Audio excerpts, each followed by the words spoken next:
Welcome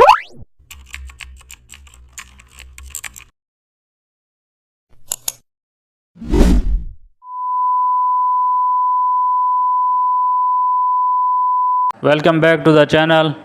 Today we are explore how to design metallic gold text effect in Photoshop.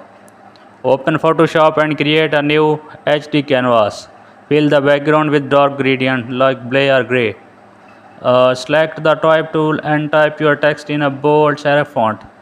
Right click the text layer and choose blending options. Apply gradient overlay using gold tones like yellow, orange and brown. Set the gradient style to linear and adjust the angle. Add bevel and emboss for realistic highlights. Change techniques to smooth and set depth around 200%. Adjust highlight mode to screen and shadow mode to multiply. Apply inner glow with warm golden inner and add satin effect for subtle shine variation.